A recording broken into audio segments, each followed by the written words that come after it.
Good morning, students. This is Vivekananda Pathak is here, and today I am going to start a new topic of class 8 civics, that is Parliament and two houses of the Indian Parliament. Dear students, आज हम लोग इस class में ये जानने की कोशिश करेंगे इंडियन पार्लियामेंट क्या है और इसके दो हाउस कौन कौन से हैं। सबसे पहले हम लोग इसका डेफिनेशंस देखते हैं। व्हाट इज़ पार्लियामेंट और what do you mean by parliament. Dear students, the parliament is a national assembly of elected representative. The Indian parliament consist of two houses, the Lok Sabha and the राज्य सभा। At the state level, it is the legislature or the legislative assembly. The parliament has authority to make laws for the country. इसको हिंदी में संसद कहा जाता है, जिसका main उद्देश्य होता है भारत के लिए कानून बनाना। जिस प्रकार से सेंट्रल लेवल पर दो हाउस होते हैं, लोकसभा और राज्यसभा, इसी प्रकार से स्टेट लेवल गवर्नमेंट के लिए दो प्रकार की वहाँ पर भी हाउसेस हो सकते हैं और होते हैं, जिसको हम लोग लेजिस्लेचर या लेजिस्लेटिव असेंबली के नाम से जानते हैं। जो स्टेट गवर्नमेंट के लिए वो हाउस होती है, जहाँ पर स्टेट के लिए गवर्नमेंट बनाई जाती है और स्टेट के लिए लॉज बनाई जाती है। आगे हम लोग देखते हैं powers and functions of the parliament. ये जो भारतीय संसद है, इंडियन पार्लियामेंट है, उसका क्या फंक्शंस होता है, उसका क्या काम होता है। Dear students, the first work of the Indian parliament is that legislative powers. What does mean. Legislative power के तहत भारतीय संसद के द्वारा, इंडियन पार्लियामेंट के द्वारा जितने सारे बड़े होम मिनिस्टर से लेकर प्राइम मिनिस्टर या जितने सारे मिनिस्टर्स होते हैं of the states are appointed by the legislative power of the Indian parliament. The second is control over the executive. जो एग्जीक्यूटिव होते हैं, जो दो प्रकार के एग्जीक्यूटिव होते हैं, एक होते हैं पॉलिटिकल एग्जीक्यूटिव और दूसरा होता है परमानेंट एग्जीक्यूटिव। तो ये जो एग्जीक्यूटिव है, या वो परमानेंट एग्जीक्यूटिव हो या पॉलिटिकल एग्जीक्यूटिव हो, हम परमानेंट एग्जीक्यूटिव उन्हें कहते हैं जो परमानेंट गवर्नमेंट सर्विस में होते हैं, जैसे IAS या IPS। इसके अलावे स्टेट्स में भी कई सारे ऐसे ऑफिसर्स होते हैं। एंड पॉलिटिकल एग्जीक्यूटिव उन्हें कहते हैं जो पॉलिटिकल सिस्टम के तहत होते हैं, and they are the elected by the universal adult franchise like the president और the prime minister and the different ministers और the council of the ministers of the central government और the state government. इन सभी के ऊपर parliament का control होता है। The third power of the parliament that is the financial power. ये फाइनेंशियल पावर के तहत पार्लियामेंट में every year the budget is shown by the government of the country. और इसके ऊपर जो डिस्कशंस होता है, इसके ऊपर जो कानून बनते हैं, इसके ऊपर जो किसी भी प्रकार का निर्णय लिया जाता है, वह भारतीय संसद के द्वारा ही लिया जाता है। अगला है power to amend the constitutions. My dear students, जो हमारा कॉन्स्टिट्यूशंस है, ये कॉन्स्टिट्यूशंस में अगर किसी प्रकार की कोई संशोधन करना होता है, किसी भी प्रकार का कोई अमेंडमेंट करना होता है, तो यह अमेंडमेंट केवल और केवल संभव है पार्लियामेंट के द्वारा ही। पार्लियामेंट में जो दो हाउस होते हैं, लोकसभा एंड द राज्यसभा, तो उन दोनों की मीटिंग अलग अलग होती है और फिर एक साथ होती है, और वहाँ पे जो डिसीजन लिया जाता है किसी भी प्रकार की संशोधन करने के लिए, वह निर्णय अंतिम और मान्य होता है और अंततः उस पर प्रेसिडेंट ऑफ इंडिया जो होते हैं वह सिग्नेचर करते हैं, तब जाकर हमारे भारतीय संविधान में किसी भी प्रकार की संशोधन होती है। अगला है जुडिशियल पावर। यह जुडिशियल पावर क्या है?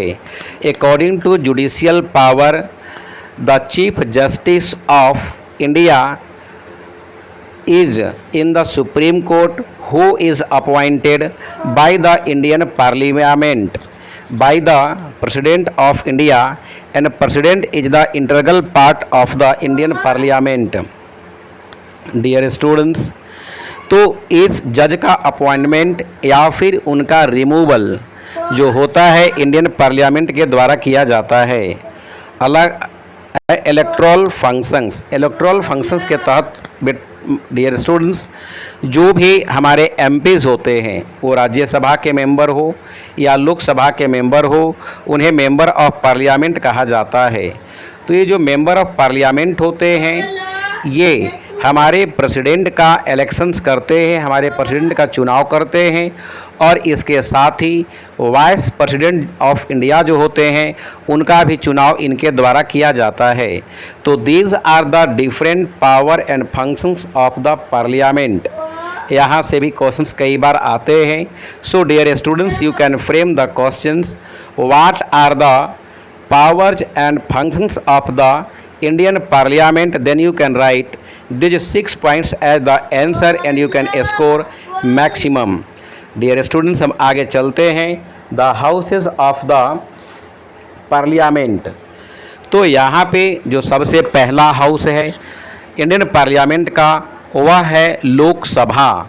लोकसभा जो होता है यह जो हाउस है लोअर हाउस कहलाता है और लोअर हाउस होने के साथ साथ इस हाउस को हम लोग टेम्पररी हाउस भी कहते हैं और इसके साथ इसको हाउस ऑफ द पीपल भी कहते हैं, क्योंकि इस हाउस का जो फॉर्मेशन होता है वह इंडियन पीपल के द्वारा मानो होता है। कैसे? क्योंकि जितने सारे जो रिप्रेजेंटेटिव्स होते हैं हमारे जो एमपीज होते हैं, these people are elected through the universal adult franchise by the people of country, so this is house of the people. Lok Sabha is composed of representative of the people chosen by the direct elections on the basis of the adult suffrage. Dear students, the maximum strength of the house imposed by the constitutions is 552, यानी जो लोकसभा का सबसे अधिक से अधिक उसकी जो संख्या हो सकती है वह 552, इससे अधिक नहीं हो सकता है।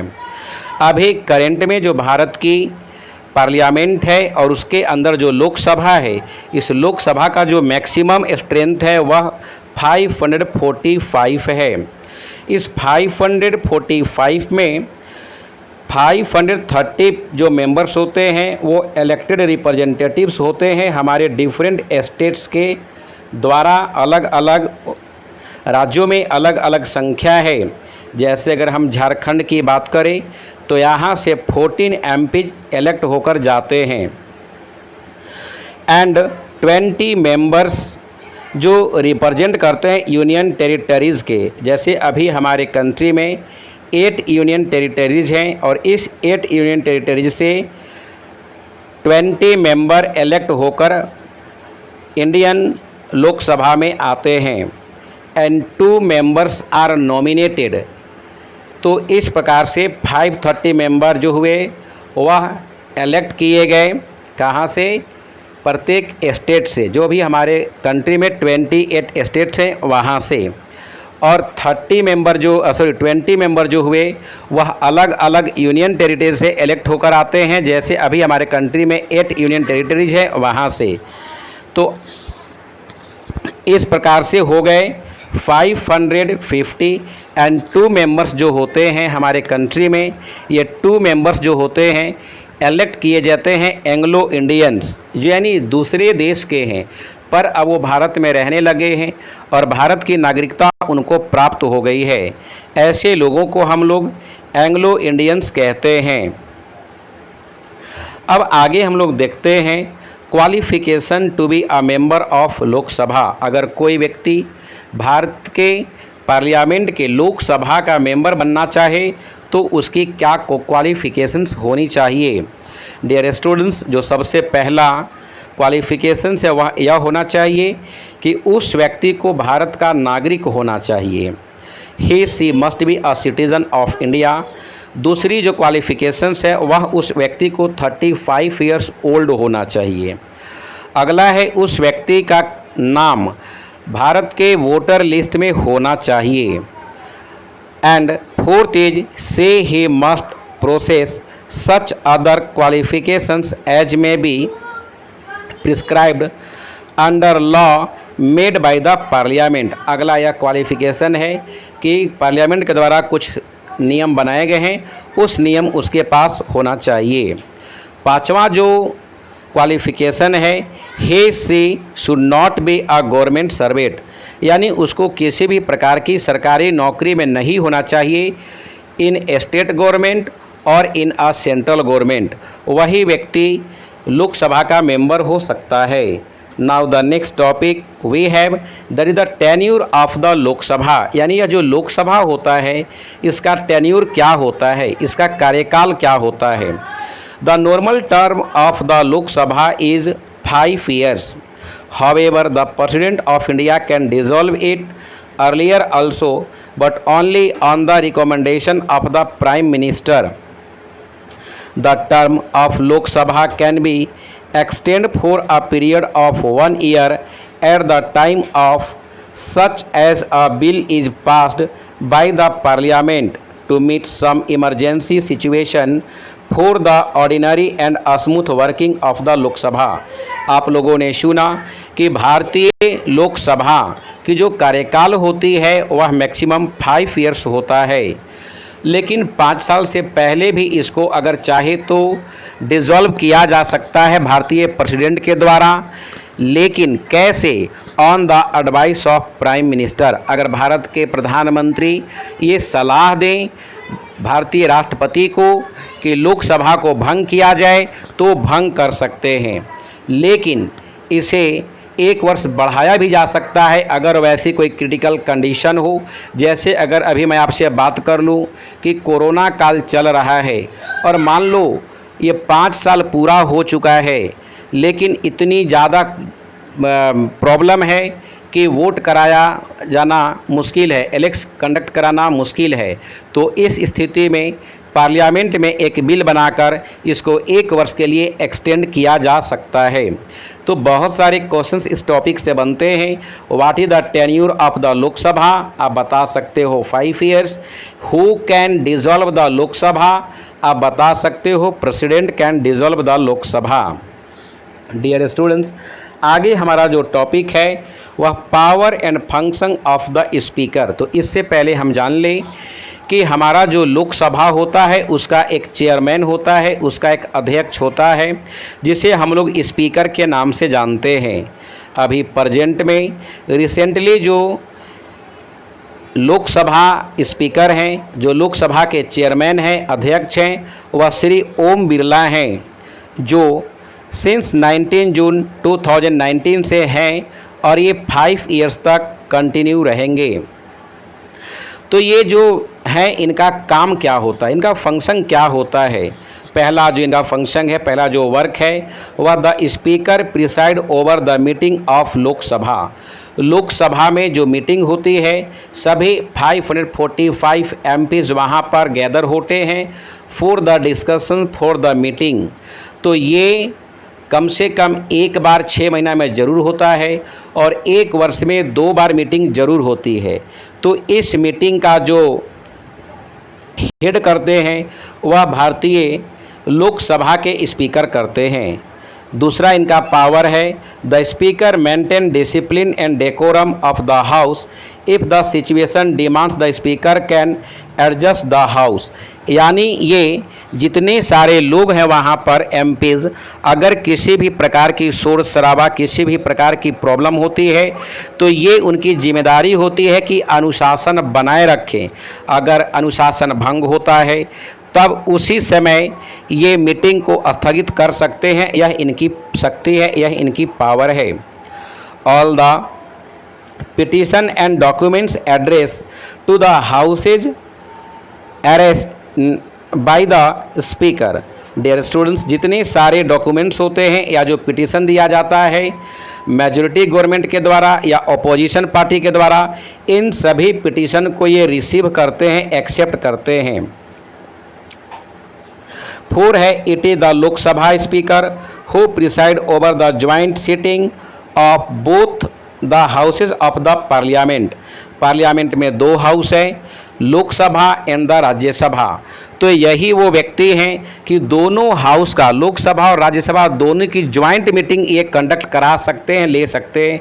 तो यह भी क्वेश्चंस कई बार आता है कि who can preside the joint meeting of the both house of the parliament. तो आप बताएंगे the speaker of the Lok Sabha. The next topic we have the Rajya Sabha. जैसे हम लोगों ने लोकसभा समझा, वैसे ही राज्यसभा जो है यह इंडियन पार्लियामेंट का सेकेंड हाउस है, लेकिन यह हाउस जो है परमानेंट हाउस कहलाता है। इसको परमानेंट हाउस क्यों कहते हैं? क्योंकि राज्यसभा नेवर डिसॉल्व, यह कभी भी डिसॉल्व नहीं होता है। जैसे Rajya Sabha every after 5 year dissolve हो जाता है, लेकिन राज्यसभा कभी भी डिसॉल्व नहीं होता है। तो सबसे पहले हम जानते हैं कि राज्यसभा का स्ट्रेंथ क्या होता है। The maximum strength of Rajya Sabha is 250, यानी राज्यसभा के जो अधिकतम मेंबर हैं वह 250 हो सकते हैं। रिसेंट में इंडियन पार्लियामेंट की जो राज्यसभा हैं इसमें 245 मेंबर्स होते हैं। Out of these 12 members are nominated by the President of India and the remaining 238 are elected from the states in the Union Territory by the elected member of the State Legislative Assembly। Dear students, ये 238 जो member होते हैं उनको elect किया जाता है, उनको चुना जाता है वोटिंग सिस्टम के द्वारा।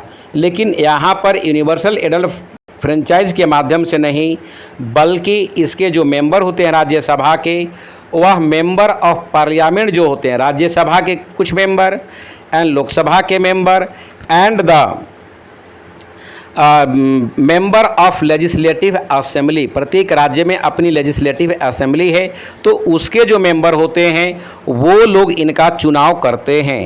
The 12 nominated members are distinguished personality who excel in various fields of art, literature, science, social service, sports etcetera. यानी राज्यसभा के जो मेंबर होते हैं 12 लोगों को प्रेसिडेंट के द्वारा, राष्ट्रपति के द्वारा नॉमिनेट किया जाता है, चुना जाता है, जिसे भारत के प्रेसिडेंट इलेक्ट करते हैं। वो कौन लोग हो सकते हैं? यानी वे लोग जो लिटरेचर के क्षेत्र में, साइंस के क्षेत्र में, या सामाजिक कार्य के क्षेत्र में, या खेल के क्षेत्र में, या म्यूज़िक के क्षेत्र में आगे हों, ऐसे लोगों को यहाँ पर इलेक्ट किया जाता है। जैसे आप लोग सुने होंगे या समझ सकते हैं कि Sachin Tendulkar is the also member of Rajya Sabha. वो अपने खेल के क्षेत्र में, स्पोर्ट्स के क्षेत्र में बहुत आगे थे, तो इनको वहाँ पर प्रेसिडेंट के द्वारा नॉमिनेट किया गया। इसी प्रकार से बहुत सारे फिल्म इंडस्ट्रीज से लोग हैं, उन्हें भी राज्यसभा का मेंबर दिया गया है। आगे हम देखते हैं the qualification to be a member of Rajya Sabha. Rajya Sabha के मेंबर बनने के लिए हमें क्या क्वालिटी होनी चाहिए, हमें क्या क्वालिफिकेशन होनी चाहिए? Dear students, a person must be a citizen of India. जिस प्रकार से लोकसभा के मेंबर बनने के लिए भारत का नागरिक होना अति आवश्यक था, इसी प्रकार से राज्यसभा का मेंबर होने के लिए भी भारत का नागरिक होना चाहिए। दूसरी बात, लोकसभा में 35 वर्ष अनिवार्य था, यहाँ पे 30 वर्ष के लोग भी राज्यसभा के मेंबर बन सकते हैं। यहाँ पर भी जो मेंबर वही बनेंगे जिनका वोटर लिस्ट में नाम होगा। अगला, यहाँ पर भी इम्प्लीमेंट होता है, द राज्यसभा मेंबर वही बनेंगे जो किसी भी प्रकार के गवर्नमेंट सर्विस में नहीं होंगे, स्टेट गवर्नमेंट या सेंट्रल गवर्नमेंट किसी में भी नहीं होना चाहिए।